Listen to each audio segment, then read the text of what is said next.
Indo British advanced pain clinic నొప్పి మాయం surgery దూరం ఫర్ అపాయింట్మెంట్స్ 9155515563.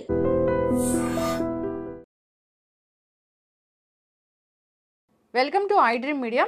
సో నాభి స్థానం చాలా గొప్పది. ఇక్కడ అనేక రకాల నాడులు ఉంటాయి. ఇక్కడ ఒక మ్యాజిక్ ఆయిల్తోని మనం మసాజ్ చేయడం ద్వారా ఇంటర్నల్ ఆర్గాన్స్ని రిపేర్ చేయొచ్చు. అంతేకాదు సో మన శరీరాన్ని మొత్తం హీల్ చేసుకోవచ్చు. మరి దీని గురించిన పూర్తి వివరాలు తెలుసుకుందాం. ఈరోజు మనతో పాటు ఉన్నారు ప్రముఖ vegetable therapist and sun spiritual society founder Vikramaditya Guruji garu. గురుగారు నమస్కారం అండి. సూర్యోసం తల్లి. గురూజీ, మీరు చక్రాస్ గురించి చెప్తూ ఉంటారు. నాభి దగ్గర మణిపూరక చక్ర ఉంటుంది, ఇక్కడ ఒక ఆజ్ఞా చక్ర అట్లా ఉంటుందని మొత్తం షట్చక్రాలు చెప్తూ ఉంటారు. సప్త అంటే సట్ కాదు, సప్త హోతలు అంటారు. సప్త హోత అంటే 7 చక్రాలు, ప్రధానమైనటువంటి చక్రాలు. చెప్పండి. అయితే గురూజీ, ఇప్పుడు నాభి స్థానం చాలా గొప్పది. అన్ని ఆర్గాన్స్కి అక్కడ నుంచి నాడులు కనెక్ట్ అయి ఉంటాయి.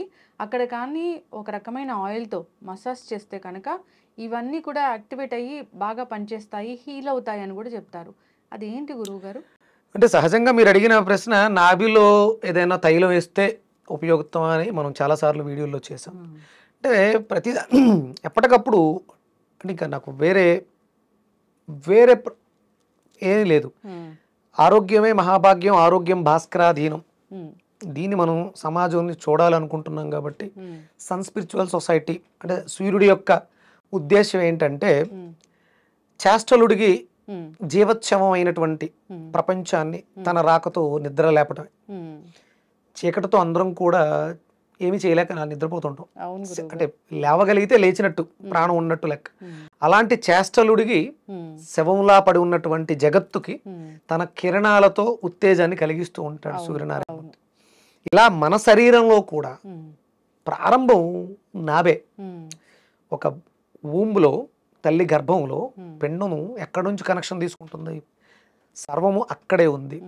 అగ్ని, దాన్ని అగ్నిస్థానం అంటాం. మణిపూరక చక్రం దగ్గర ఉన్నటువంటి చక్రం 10 దళాలను కలిగి ఉంటుంది. అందులో ఉన్నటువంటి బీజం అగ్ని బీజం, రమ్మనే మంత్రాన్ని కలిగి ఉంటుంది. ఇక అక్కడి నుంచే ఇక మిగతా వ్యవస్థ అంతా కూడా లోయర్ ఎమోషన్స్ కావచ్చు, హయ్యర్ ఎమోషన్స్ కావచ్చు. సప్త హోతలు, 7 చక్రాలు సప్త ధాతువులని కూడా, మన శరీరం ధాతువులు కలిగే ఉంటాయి. మనం అంటే మెడికల్ టర్మినాలజీలో మీరు మాట్లాడుకునే కాపరు, జింకు ఇలాంటివన్నీ కూడా ఆ సప్త ధాతువుల్లోనే ఉంటాయి. వీటిలన్నిటిని కూడా ప్రేరణ చేసేది మణిపూరక చక్రం. అందుకని దీని మీద ఎంత రీసెర్చ్ చేస్తున్నా కూడా ఇది అంతుచిక్కని నిగూఢ రహస్యం. ఎప్పటికప్పుడు పెద్ద పెద్ద వాళ్ళు చేస్తూ, ఋషులు మునులు చేస్తూ దాన్ని మనకు అందిస్తూ ఉంటారు. దాన్ని మనం రీసెర్చ్ చేసుకుంటూ వెళ్తాం. దీంట్లో ప్రధానంగా ఎందుకంటే చూడండి, ఇప్పుడు స్టెమ్ డోనర్స్ స్టెమ్ దాస్తున్నారు, మనం దాచిపెట్టుకుంటున్నాం. ఎందుకంటే రేపొద్దుట ఇంటర్నల్గా ఏదైనా ఆర్గానిక్ ప్రాబ్లం అయితే దాని నుంచి దీన్ని తయారు చేయొచ్చు. కట్ చేసి ముడేసిన తర్వాత కొంత బయట దాచారు, మిగతా లోపల ఉందిగా, అది ఎప్పుడు కూడా యాక్టివ్గానే ఉంటుంది. చాలా జాగ్రత్తగా దాన్ని మనం కాపాడుకుంటూ ఉండాలి. ఇప్పుడు దౌర్భాగ్యం ఏంటంటే చాలా మందికి అంబిలికం హెర్నియా వస్తుంది నాభి దగ్గర, అది పాడైపోతుంది. ఇంకా అక్కడక్కడ మెస్ చేసి ఇవన్నీ చేస్తూ ఉంటారు. అంటే ఎందుకు అంటే ఆ చిన్నప్పుడు జరగాల్సినవన్నీ జరగట్లేదు. పూర్వం ఒక చంటి పిల్లకి స్నానం చేయించాలి, నెలల పిల్లకి డెలివరీ అయిన తర్వాత నువ్వుల నూనె బొడ్డులోను, ముక్కులోను, చెవుల్లోను, నవరంధ్రాల్లోనూ నూనె అన్నట్టుగా రాసి మసాజ్ బాగా నలిపి ఆయిల్తో మసాజ్ చేసి నలుగు పెట్టి పడుకోబెట్టేవారు. వాళ్ళు చాలా హెల్దీగా, ఆరోగ్యంగా, అద్భుతమైనటువంటి భారతదేశానికి వెన్నెముకల్లా నిలబడ్డారు. కానీ అట్లా ఆయిల్ ఇప్పుడు నోస్ట్రల్స్ లో వేసిన, ఇయర్స్ లో వేసిన, అది ఇబ్బంది కదా గురువు గారు. ఎందుకు ఇబ్బంది అమ్మా? అంటే అప్పుడు లేని ఇబ్బంది ఇప్పుడు ఏంటి? అప్పుడు ఉన్న జనానికి ఇప్పుడున్న జనానికి మనుషులమే కదా, ఆ పద్ధతులన్నింటినీ పాడు చేసుకున్నాం కాబట్టి ఇప్పుడు ఇబ్బంది పడుతున్నామేమో. దానివల్ల ఇబ్బంది కాదు.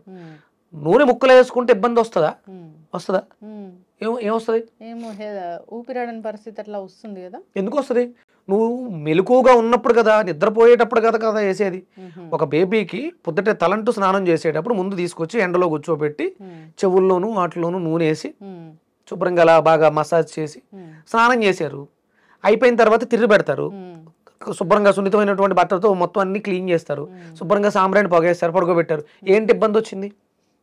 ఎందుకు వస్తుంది? ఇప్పుడు సాంబ్రాణి పొగ కూడా వేయకూడదు. ఎందుకని? ఎందుకంటే మంచి సాంబ్రాణి దొరకట్లేదు. అసలు సాంబ్రాణి ఎలా తయారు చేస్తారో తెలుసా? ఒక చెట్టు గమ్ముని ప్రాసెస్ చేసి తయారు చేస్తారు. అందులో మంచి చెడే ఉందమ్మా, సువాసన వస్తూ ఉంటుంది. సాంబ్రాణి లేదు, ఆవు పిడకలతో మీరే సొంతంగా తయారు చేసుకోండి. ఆవు పిడకల్ని ఇలా చేయండి. ఆ వేడిని కాస్మిక్ ఎనర్జీ, అందులో యాంటీ బ్యాక్టీరియల్ ప్రాపర్టీస్ ఉంటాయి. లేదా కరివేపాకులు వేసుకోండి మీరు. అదే అవి అంటే ఇవి దొరకట్లేదని మీరు మేజర్గా జరగాల్సిన ప్రక్రియనే ఆపేస్తే ఆరోగ్యాలు ఎక్కడి నుంచి వస్తాయి? ఇదంతా సైన్స్ అర్థం కాదు కాబట్టి కథల రూపంలో ఇలా మార్చింది శాస్త్రం. దాన్ని మనం ఇబ్బంది పడిపోయి ఇప్పుడు అనారోగ్యాలు వస్తున్నాయి, అట్లతో ఇబ్బంది పడుతున్నాం. ఇప్పుడు మనం బొడ్డులో ఆవు నెయ్యి వేసుకుంటే మంచిది అని చెప్తాను ఒక రకంగా, కొబ్బరి నూనె వేసుకుంటే మంచిది అని చెప్తాను ఒక రకంగా, ఆవాల నూనె వేసుకుంటే మంచిది ఒక రకంగా, నువ్వుల నూనె వేసుకుంటే మంచిది. చాలా రకాల ఆయిల్స్ ఉన్నాయి. ఇవన్నీ ఎవరో ఒకరు ప్రాసెస్ చేసి తయారు చేసిందే. మంచివి రావట్లేదని వేసుకోవటం మానేస్తాం, సొంతంగా తయారు చేసుకోవడానికి ప్రయత్నం చేస్తాం. అలా అంటే ఒక్కొక్క ఆయిల్కి ఒక్కొక్క ప్రాపర్టీ ఉంది. ఇవన్నీ అంటే అయిపోయినాయి, ఆ ఏజ్ దాటి వచ్చేసాం. మరి ఇప్పుడు ఉన్న పరిస్థితుల్లో రెగ్యులర్గా మనకున్న సమస్యలు, శరీరం డిహైడ్రేట్ అయిపోతుంది, డ్రై అయిపోతుంది. శుభ్రంగా నైట్ పడుకునేటప్పుడు ఒక 2 చుక్కలు కొబ్బరి నూనెను వేసుకుని మసాజ్ చేసుకుని పడుకోవచ్చు. అలాగే చాలా మందికి అంటే మనకి స్ప్లీన్ అనే ఆర్గాన్ చాలా ఇంపార్టెంట్. ఇది ఎయిర్లో ఉన్న ఎనర్జీని రిసీవ్ చేసుకుంటుంది. స్ప్లీన్కి లిప్స్కి అనుసంధానం ఉంది. పెదాలు పొడిబారిపోతున్నాయి, డ్రై అయిపోతున్నాయి. మనం శుభ్రంగా ఇది ఆలివ్ ఆయిల్ బొడ్డులో వేసుకుని మసాజ్ చేయడం ద్వారా ఈ పెదాలకి అంటే ఎలా పని చేస్తుంది అసలు అంటే ఇవి డ్రై అవుతున్నప్పుడు ఇక్కడ మాయిశ్చర్ రాయాలి, కానీ బొడ్డులో వేస్తే సర్వము బొడ్డు నుంచే వెళ్తుంది. మీరు ఏ ట్యాబ్లెట్ కంటిలో జబ్బు వచ్చినా, చెవులో జబ్బు వచ్చినా, తలలో వచ్చినా, కాల్లో వచ్చినా ట్యాబ్లెట్ నోట్లో వేస్తున్నాం, పొట్టలోకి వెళ్ళిన తర్వాతే డివైడ్ అవుతుంది. అంటే ఇక్కడే ఆయిల్ వేయటం ద్వారా అది కొంచెం గోరువెచ్చగా చేసి మసాజ్ చేయడం ద్వారా తనలో ఉన్నటువంటి వ్యాధి నిరోధక శక్తి, డిఎన్ఏ, గతం తాలూకు జ్ఞాపకాలు, అద్భుతమైనటువంటి మెకానిజం అంతా కూడా నాభిలో యాక్టివ్ అయ్యి ఆయా అవయవాల్లో వస్తున్న ఇబ్బందులను తగ్గిస్తూ ఉంటుంది. దానికోసం మిరాకిల్ ఆయిల్, మీరు ఎందుకన్నారు తెలియదు, మిరాకిల్ ఆయిల్ అన్నారు. అంటే ఏమున్నాయో కూడా తెలియదు మనకి. అందుకని ఏంటంటే 3 రకాల ఆయిల్స్ని మిక్స్ చేసుకోవచ్చు. అంటే ఇంకా అవకాశం ఉంది. మనకి మార్కెట్లో అరోమా ఆయిల్స్ దొరుకుతున్నాయి. అందులో కొన్ని రకాల అరోమా ఆయిల్స్ని దాన్ని ఏమంటారు కాంబినేషన్స్ మిక్స్ చేసుకోవచ్చు, బ్లెండెడ్ మిక్స్ చేయొచ్చు. అందులో మనకు ప్రధానంగా స్కిన్కి పనికొచ్చేవి వాటిలో టీ ట్రీ చాలా బాగా పనిచేస్తుంది. అలాగే పెప్పర్మెంట్ ఆయిల్ అని ఫ్రాగ్రెన్స్ ఆయిల్ దొరుకుతాయి. దీనికన్నా అద్భుతంగా మనకి ఫ్రాంకిన్సెన్స్ అని, దాన్ని ఏమంటారంటే క్వీన్, అరోమా ఆయిల్స్గా క్వీన్ అంటారు. మన ఆర్గాన్స్లో పీనియల్ గ్లాండ్ క్వీన్. అలా ఆయిల్స్లో ఫ్రాంకిన్సెన్స్ అంటే నేను డొటెరా తీసుకుంటాను, ఆయిల్ 15 ml 9,000 రూపీస్. 15 ml ఎంత బాటిల్ 9,000 రూపీస్. నేను రెగ్యులర్గా అంటే డైలీ 2 డ్రాప్స్ తీసుకుంటా, ఇంటర్నల్గా తీసుకొచ్చింది. ఇది కాదు మన ఇక్కడ ఏంటంటే మన ఒక 2 drops frankincense oil, 5 drops tea tree oil, 5 drops peppermint, ఒక 10 ml కోకోనట్ ఆయిల్లో మిక్స్ చేసి దగ్గర పెట్టుకుని రోజు రాసుకుంటే చాలా మేజర్ కాంప్లికేషన్స్, చిన్న చిన్న ప్రాబ్లమ్స్, మచ్చలు కావచ్చు, స్కిన్ ప్రాబ్లమ్స్ కావచ్చు, లిప్స్ కావచ్చు, ఐస్ డ్రై అయిపోవటం, ఇలాంటి వాటికి చాలా అద్భుతంగా పనిచేస్తుంది. అది మిరాకిల్ ఆయిల్ మనమే సొంతంగా తయారు చేసుకోవచ్చు. మనకి ఇక్కడ రెగ్యులర్ మార్కెట్లో కూడా ఇవి దొరికేస్తున్నాయి. ఇవి ఇంటర్నల్గా తీసుకోవడానికి పనిచేయవు. నేను తెప్పించేది ఇంపోర్టెడ్, అది కొంచెం ప్రాసెస్ బాగుంటుంది కాబట్టి కాస్ట్ ఎక్కువ ఉంటుంది. ఇవి మీకు మార్కెట్లో ఇక్కడ మార్కెట్లో టీ ట్రీ దొరుకుతుంది, పెప్పర్మెంట్ దొరుకుతుంది, ఫ్రాంకిన్సెన్స్ దొరుకుతుంది. మీకు ఫ్రాంకిన్సెన్స్ సాంబ్రాన్ కూడా దొరుకుతుంది పూజా స్టోర్స్లో మీరు పొగేసుకోవడానికి. అంటే ఆ ఫ్రాగ్రెన్స్ సెన్స్ ఏమవుతుందంటే ఎన్విరాన్మెంట్ని ప్లెజెంట్గా మారుస్తుంది. సాంబ్రాన్ పొగేయటం కానీ ఇవన్నీ కూడా శాస్త్రీయతమ్మా, వాటిలో మనం అనుసంధానించాలి. అంటే చిన్నప్పుడు ఆ పొగేసినప్పుడు బొడ్డుకు కూడా కాసేవారు, ఎందుకంటే ఆయిల్ వేసాం, కొంచెంగా వేడి చేస్తే అది కరిగి లోపలికి స్ప్రెడ్ అయి వెళ్తుంది, అద్భుతమైనటువంటి ఎనర్జీ లోపలికి వెళ్తుంది. ఇక్కడ మణిపూరకం అనేది ప్రకృతి నుంచి, సూర్యుడి నుంచి ఎనర్జీని, సోలార్ ఎనర్జీని రిసీవ్ చేసుకుని శరీరంలో హయ్యర్ చక్రాలకి లోయర్ చక్రాలకి కూడా శక్తిని అందచేస్తుంది. ఆ సిస్టమ్ని యాక్టివ్ చేస్తున్నాం ఆయిల్ వేయడం ద్వారా. ఆవాల నూనె వేసుకోవచ్చు, నువ్వుల నూనె వేసుకోవచ్చు. అంటే ఇవన్నీ మనం కొనలేము, వేసుకోలేము, తయారు చేయలేము. శుభ్రంగా మనమే కొన్ని పుదీనా ఆకుల్ని ఆరబెట్టి కొబ్బరి నూనె వేసి కొంచెం మరిగించి పక్క తీసుకుని ఆయిల్ వాడుకోవచ్చు కదా. అవును. ఆవాలు మనకి రెగ్యులర్గా ఆవాల నూనె దొరుకుతుంది, లేదంటే ఆవాలు కొంచెం దంచి నూనెలో వేసి మరగబెట్టి ఆ నూనె వాడుకోవచ్చు. మన చుట్టూ చాలా రకాల ఉపయుక్తకరమైనటువంటి మొక్కలు ఉన్నాయి. అంటే ఇంటర్నల్గా తీసుకోవడంతో పాటు ఎక్స్టర్నల్గా అప్లికేషన్ కూడా ఈ ఆయిల్స్ని మనం వాడుకోవచ్చు. ఓకే. అయితే పడుకునేటప్పుడు ఈ బొడ్డులో ఒక 2 చుక్కల ఆయిల్ వేసి మసాజ్ లాగా చేయాలా గురుగారు? శ్రద్ధగా పక్కన శ్రద్ధగా చెయ్యాలి. ఒక 40 రోజులు, ఒక నెల, 2 నెలలు మనం శ్రద్ధగా ప్రతిరోజు ఇదొక పని మీద పెట్టుకుని చేసుకోవడం ద్వారా అద్భుతమైనటువంటి రిజల్ట్స్ చూడొచ్చు. ఎస్, ఖచ్చితంగా అండి, చాలా చక్కగా చెప్పారు. అంటే నాభిస్థానం చాలా గొప్పది. అంటే బేబీ పొట్టలో ఉన్నప్పుడు తనకి ఫుడ్ అంతా వెళ్తుంది. సో తను అక్కడ జీవించడానికి సరైనది ఆధారం అంటే ఆ బొడ్డు.